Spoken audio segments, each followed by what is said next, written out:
I went through a few layoffs, you know, I think at the end of like '08, and then I went through another one in like 2010, and you know, they were just, you know, layoffs where we ended up going back to work, and we kind of knew that we were going to go back.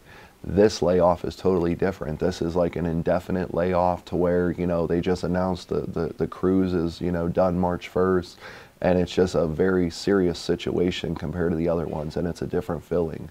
You know, I feel that there's a good chance that GM might literally shut its doors, and if that happens, I feel like, you know, our town is just going to be, you know, done, just finished.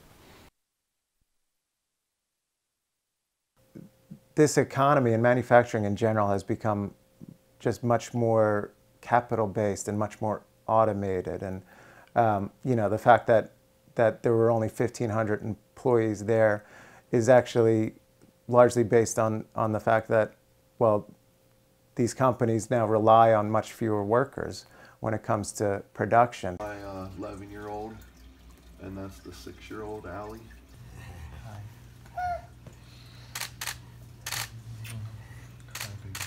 Going Christmas shopping for the kids, you know, there's things that I know that like my 11-year-old wanted, or there's things that I know that like Allie, my 6-year-old stepdaughter wants, that, you know, you got to really like make sure that they're in the right price margin for us to even be able to get them. And just financially, you know, we're hurting really bad.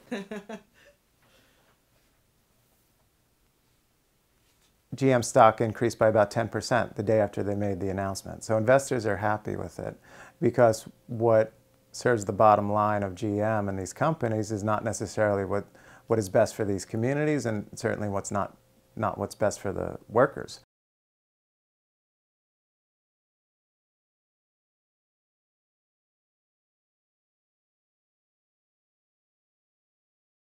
While they're, you know, partying and celebrating because they just made all kinds of money, you know, I'm worried about like being able to, you know, get my kids Christmas gifts and show them a good Christmas. And my fiance, she's so stressed out. I've never seen her this stressed out before.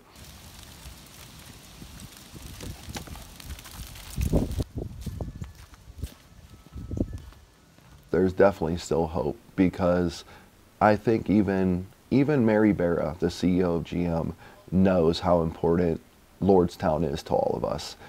And maybe, you know, why I'm doing this is just a reminder to let her know, like, there are people like me. There are people like me that have children that depend. We literally depend on being able to go to work and make that good, you know, money and get our paycheck at the end of the week. And if you take that away from us, what are we going to do? He retired 43 years out there, 42.7 to be exact. I got to literally work with my dad. That's cool, man.